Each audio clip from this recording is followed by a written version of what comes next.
அன்பே சிவம் மனமே குரு என்றுணர்த்திய குருவே போற்றி. எனக்குள் இறைவனை உணர வைத்த குருவே போற்றி.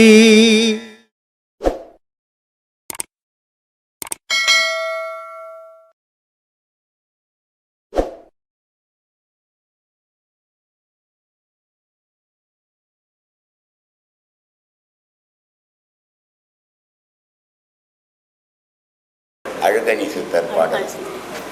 சம்பா அரிசியடி சாதம் சமைத்திருக்க உண்பாய் நீ என்று சொல்லி குழக்குழக்காய் நெய்வார்த்து முத்து போல் அன்னமிட்டு முப்பழும் சர்க்கரையும் தித்திக்கும் தென்னமதும் என் கண்ணம்மா தின்று களைப்பாரேனே.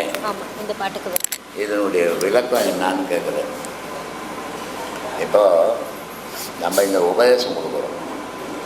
உபதேசம் கொடுத்தோம்னா இது வரைக்கும் மனுஷனுக்கு மூச்சு வயிற்றுக்கும் மூக்குக்கும் போய்கின்னு இருந்தது. இப்போ அந்த மூச்சாகப்பட்டதை என்ன பண்ணுறோம், பின்பக்கம் அனுப்புகிறோம். பின்பக்கம் அனுப்பும்போது குண்டலி சக்தி அப்படின்றது ஒன்று இல்லைன்னா மனுஷனுக்கு ஞானம்னு ஒன்று இல்லை. அப்போது அந்த குண்டலி சக்தின்றது எங்கே இருக்குதுன்னா புட்டத்துக்கு முதுகு தண்டினுடைய முனையில் இருக்குது. அந்த முனையில் இருக்கிறதுக்கு அந்த பக்குவம் வேணும்.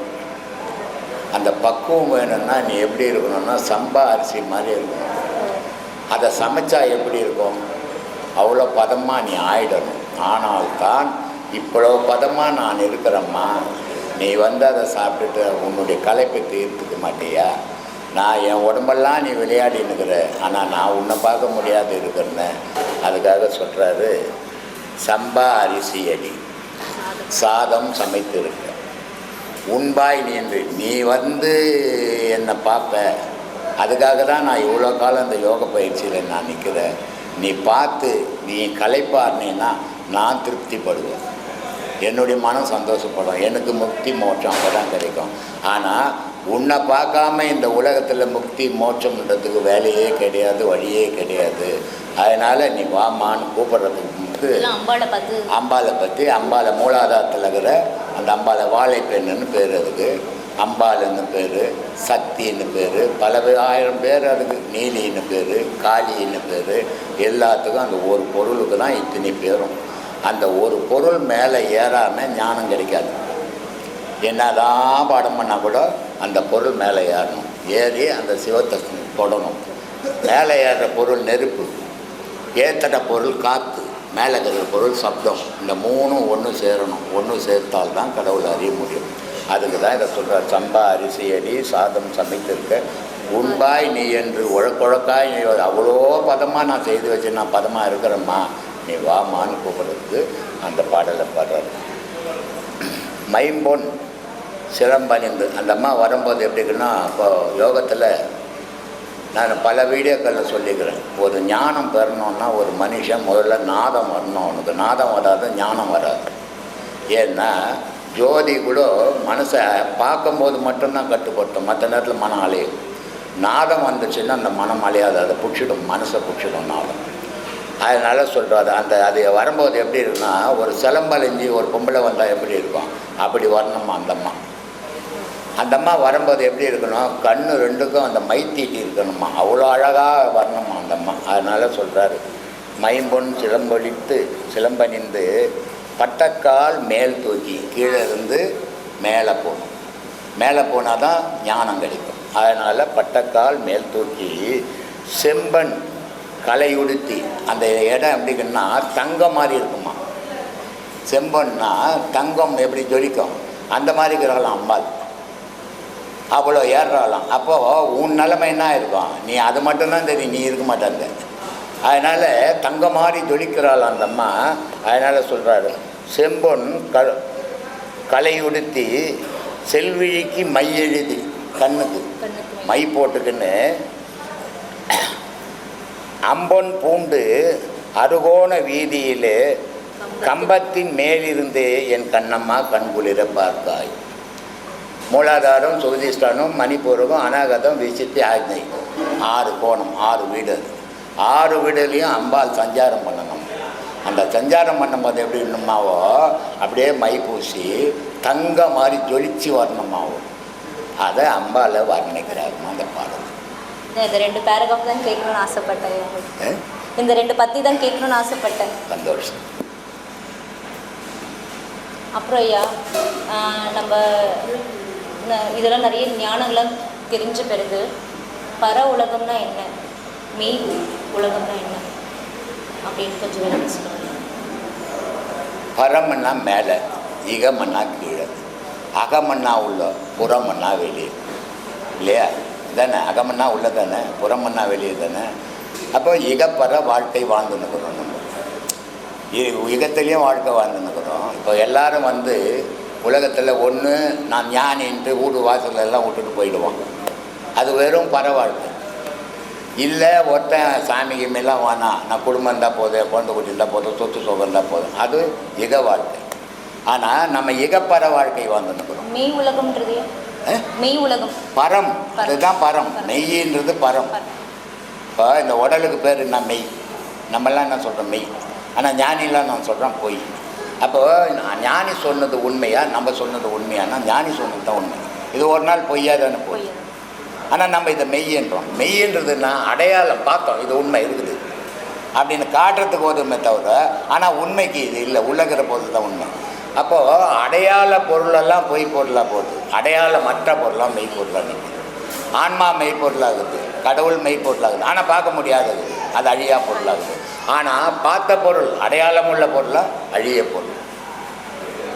ஆனால் அஞ்ஞானிக்கு மெய்ப்பொருள்ன்றது அடையாளம், மெஞ்ஞானிக்கு பார்க்காத பொருளெல்லாம் அடையாளம்.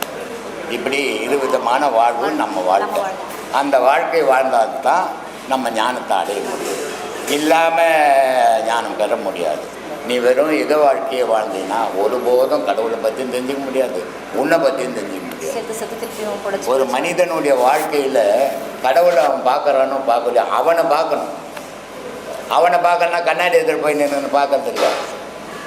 இவன் இருக்கும்போதே இவனுடைய உருவத்தை இவன் பார்க்கணும், அதான் ஞானம். கண்ணாடி என்கிட்ட போய் நின்று நான் என்னை பார்த்துக்கிறேங்க அப்படின்றான், அது இல்லை பார்க்கறது. அது எங்கே வேணாலும் பார்க்கலாம். உன் எதிர்வே உன்னுடைய உருவம் இருக்கணும், நீயே அதை பார்க்கணும். அப்படி பார்க்கும்போது தான் கடவுளை பற்றியே தெரியும்.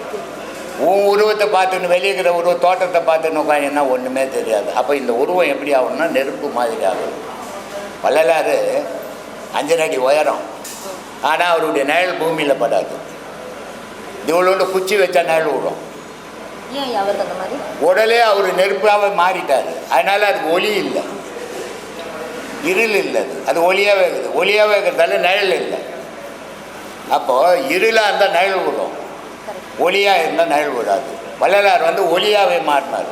அதனால் அவருடைய உருவத்துக்கு உலகத்தில் நிழலே கிடையாது. இப்படி யோக நெருப்பை மூட்டணும் நம்ம உடம்புல. மூட்டி அது கொதிச்சிக்கினே இருக்கணும் எந்த நேரமும். கொஞ்சம் சூடாகி போச்சுங்க, டாக்டர்கிட்ட போய் 2 ஊசி போட்டு வந்துங்க. கொஞ்சம் சூடாச்சுங்க, நான் மாதுளை ஜூஸ் குடிச்சுங்க என்னக்கூடாது. எல்லாத்தையும் பதப்படுத்தணும். எல்லாத்துக்கும் அதை உபயோகப்படுத்தி அதை கடைசியில் அது பதப்படுற வரைக்கும் அப்படி இருக்கும். தங்கம் இருக்குது இல்லை, அது மண்ணில் தான் இருக்குது, பூமியிலேருந்து எடுக்கிறோம். எடுத்தால் தங்கம் தெரிஞ்சு போச்சு. அப்படியே சூட்டிக்க முடியுமா? சூட்டிக்க முடியாது. பதப்படுத்தணும். எத்தனை வாட்டி? 6 முறை பதம் போடணும். அது படம் போடணும். போட்டு நெருப்பில் கொதிக்க வச்சா தான் அதில் இருக்கிற அழுக்கெல்லாம் போய் சுத்த தங்கமாக வரும். அதானே 24 கேரட். அப்புறம் 22 கேரட் செம்பு கலந்தான் இல்லை?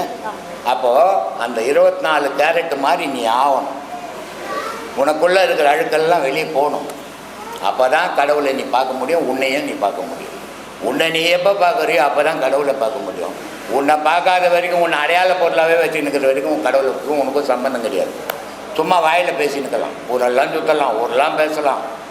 ஆனால் நிஜத்தில் பார்க்க முடியாது. நிஜத்தில் பார்க்கணுன்னா முதல்ல நீ உன்னை பார்க்க தெரிஞ்சுக்கணும், அப்புறம் தான் கடவுளை பார்க்க முடியும். அந்த மாதிரி பழக்கம் பண்ணிக்கங்க. அந்த யோகம் உங்களுக்கு கை கொடுக்கும். இன்னொரு விளக்கம் வேணும். திருக்குறளில் இன்னா செய்யாதாரே ஒருதல் அவர் நானும் நன்மையும் செய்துவிடும். அது உனக்கு வந்து ஒருத்தன் உதவி செய்தானா செய்யலையா, நீ அந்த குறைய சொல்லின்னு இருக்கக்கூடாது. அவன் அதெல்லாம் கொடுக்க மாட்டாங்க, அவன் மோசமானவங்க அப்படின்னு சொல்லி நிற்காத. நீ செய்யணும்னு நினச்சின்னா அவனுக்கு கூட கொடுத்துடு. அதுதான் நீ உனக்கும் அவனுக்கு உள்ள வித்தியாசம். ஆனால் அவன் கொடுக்க மாட்டான்றதுனால நீ கொடுக்காது இருக்காது, அவனுக்கு உனக்கு வித்தியாசம் இல்லாமல் போயிடும் அப்படின்றது.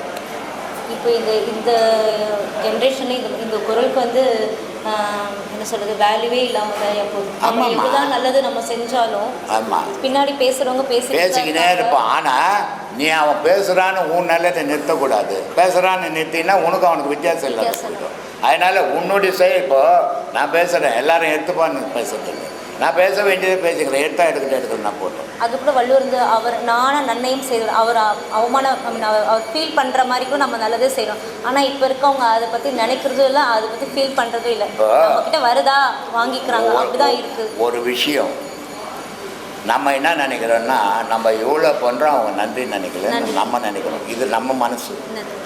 அவங்க என்ன நினைக்கிறாங்கன்னா, இவ்வளோ இருக்குது இப்போ எதுவுமே செய்ய மாட்டாங்க அவனுங்க நினைக்கிறாங்க. இப்படி அவங்கவுங்க மனம் நினைக்குது, அவங்கவுங்களுக்கு நியாயமாக தெரியும். ஆனால் இதை ரெண்டுக்கும் நடுவில் நின்று ஒருத்தன் பார்க்குறான் பாரு, அதுதான் நியாயம் தெரியும். ஏன்னா என்கிட்ட நிறைய பேர் வருவாங்க, வந்த உடனே அவங்க சொல்லணும், நான் இது வரைக்கும் நல்லதே செய்துக்கிறேங்க, நான் ரொம்ப தர்மம் பண்ணிக்கிறேங்க. நான் உடனே நீ சொல்லக்கூடாது, உன் வீட்டு பக்கத்து வீட்டுக்கார சொல்லணும்னு.